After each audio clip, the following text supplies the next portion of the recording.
मैले यहाँ आधी लिटर दुध लिएको छु उमाल्नलाई। यता ब्रेड लिएको छु 1 प्याकेट सानो खालको। यहाँ कस्टर्ड पाउडर लिएको छु मैले 2 चम्चा। त्यसै गरेर म यसमा यो तातो दुध राख्छु। यसलाई मिक्स गरेर त्यही बोइल गरेको दुधमा राखिदिन्छु। यसमा राखिदिन्छु मैले यो कस्टर्ड, चिनी राखिदिन्छु 4-5 चम्चा। यसलाई मजाले बाक्लो हुन्जेल पकाउँछु। यता मैले दुधको तर लिएको छु, यसमा मिल्क पाउडर राख्छु 3 चम्चा जति। मजाले फिट्दिने। मैले यहाँ ब्रेडको चाहिँ सबै यस्तो भाग काटेर एउटा थालमा राखेको छु।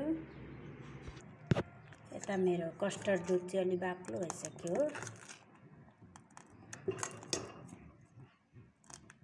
अब यो भइसक्यो।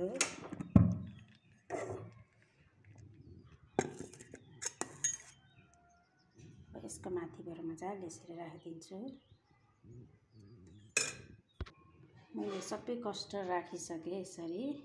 एकदमै मिठो हुन्छ यो बच्चाहरूलाई दिनको लागि, आफूले खानलाई पनि। अब यो माथिबाट अघि दुधको तर र मिल्क पाउडर मिक्स गरेको राखिदिन्छु।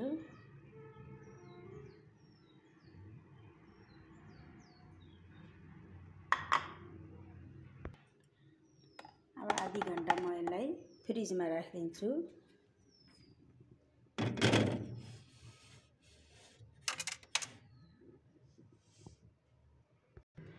मैले यो आधी घण्टा भएपछि झिकिसकेँ फ्रिजबाट।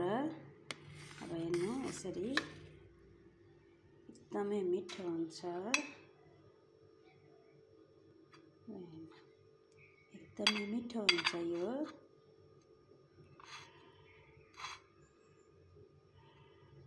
हजुरहरू पनि ट्राई गर्नु एकचोटि।